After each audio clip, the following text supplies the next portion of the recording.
Scale Modeling, guys. Welcome to part 3. This part we're mainly working on the upper superstructure and the radar. I had fun with it for the most part, except for the radar. The SK wasn't too bad. The surface to air, or air surface to surface. The Mark 8, the Mark 8 and the Mark 37 were terrible. I hope it's not terrible on Hobby Boss's end. It's terrible on the U.S. Navy's end. I hope the U.S. Navy knows they've greatly inconvenienced the modeler. It's just clear to me when coming up with the Mark 8 and the 37 directors that they didn't once consider how the modeler would be impacted. And for that, I hold that against the Navy, to be honest with you, because we're the most important type of people. Who else is going to carry the legacy? The Japanese did just fine without radar. They just had some dude up in the top of the ship spotting the fall of shots. I mean, they did well. I'm sure they didn't win, and sure that's the main objective when you wage war, but they did just fine. Jokes aside, though, they weren't fun. It reminded me, doing the Mark 37s especially, it reminded me of when I was a kid, and my dad would be we'd be doing math homework, and my dad would be like, so if I took 2 apples, if I gave you 2 apples, and then I took them away, how many apples do you have left? And you're like, I don't know. And you just get all hot and sweaty.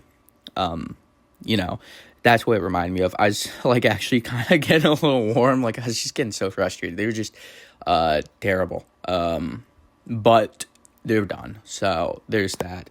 The funnel went together okay. There's nothing, like, major with this kit. It just feels outdated.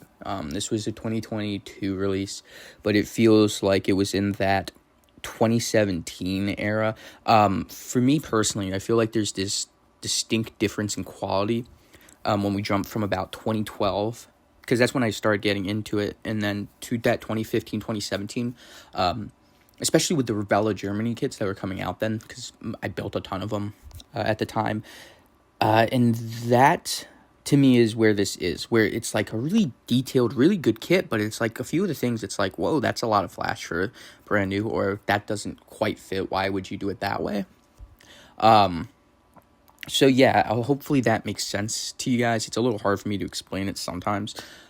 So yeah, but I mean, everything, it's a model kit, you know. I kind of do like when you have to fight with a model, but also too, it's like, I don't know, guys. It's just a little odd, too, that it's such a new release and there's this much flash.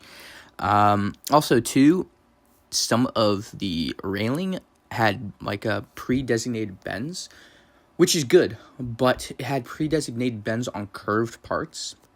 I triple and double-checked the parts that I was cutting out, but that was really weird. Don't know what to make of that, and also it's really weak and thin, which is not terrible. It's better than super thick, and then when you have to bend it, it doesn't bend.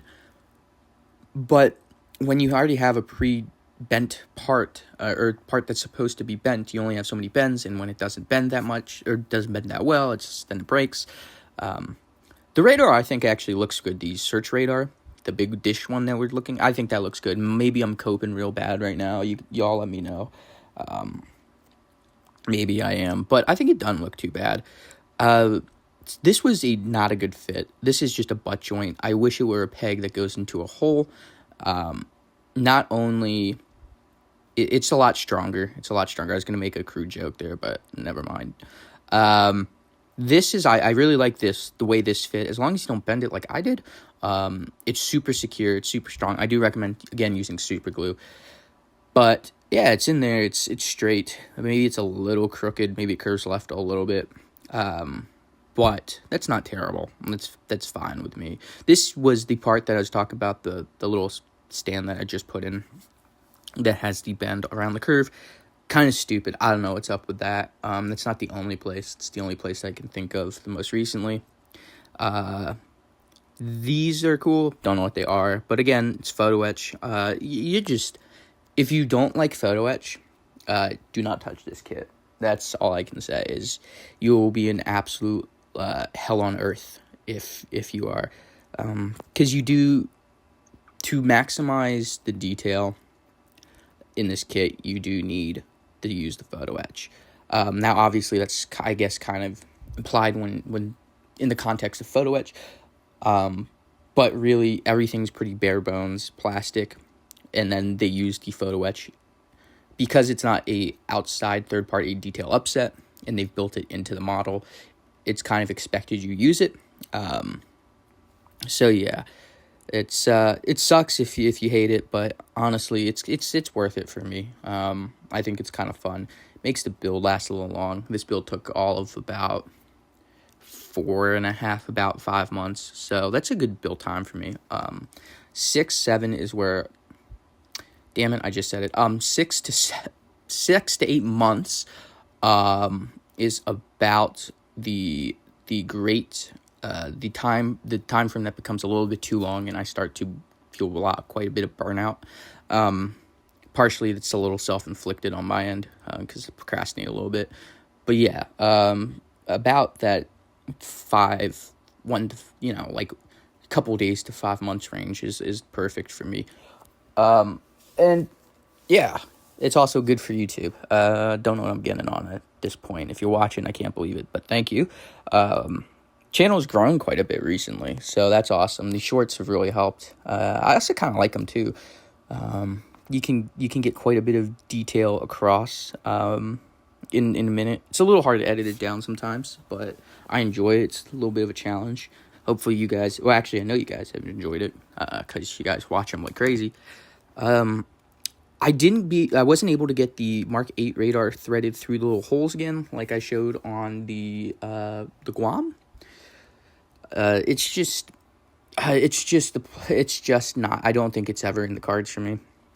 I saw one guy on a forum who did it, and props to him. I think he said, though, it took him like 6 hours, though, to thread through, and it's just like, that's not worth my time, and I think you might want to check me into a mental hospital if I'm that focused on that. That means there might be something wrong with me. Anywho, not that there's anything wrong with that guy, but for me personally, please send help.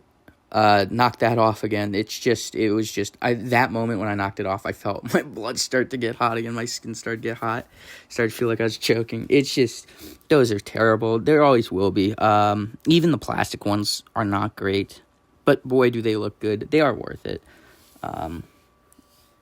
Maybe not to you, and definitely I'm not going to defend them too hard either. But they're fun. I got these down. These are the directing emplacements for the 40 Mike Bofors. A cool thing I found about the directors for the Bofors mounts is, I know on destroyers, I guess it would be true on all of them, is that if a director went down on, let's say, the front of the ship, you could use any director on the stern or midship to direct all of the Bofors mounts, and that's pretty cool. Also, kind of takes out the complicatedness of having to load the gun, turn the gun, and fire the gun. So it just allows the Bofors crew to focus on just firing and loading rather than aiming to, which is kind of nice. And here's the part where we'll segue into the next one. This is just the aft funnel, and I will leave you with myself from a few days ago, guys. So thank you for watching. Peace. This is shaping out to be a very nice model. It's not without its faults, but that being said, what isn't without its faults? Except for me, of course. You truly better agree with that or you're banned. Joking. Yeah. Anywho, it's cool. It's looking good.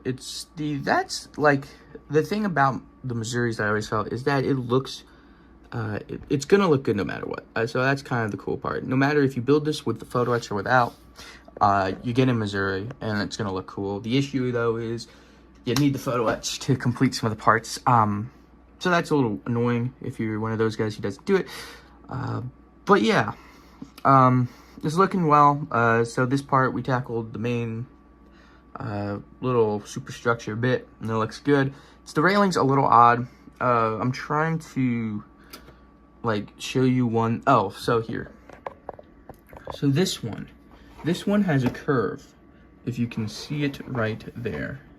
It curves into the post like that. However, there's a pre-designated bend right in the middle of that curve, and I don't know if that's supposed to help the curve go around, but in my case, it just made it too weak to curve.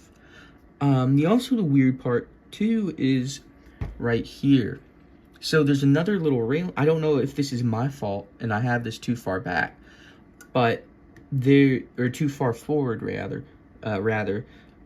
but there's supposed to be another little railing piece that goes on there, but it's like, why?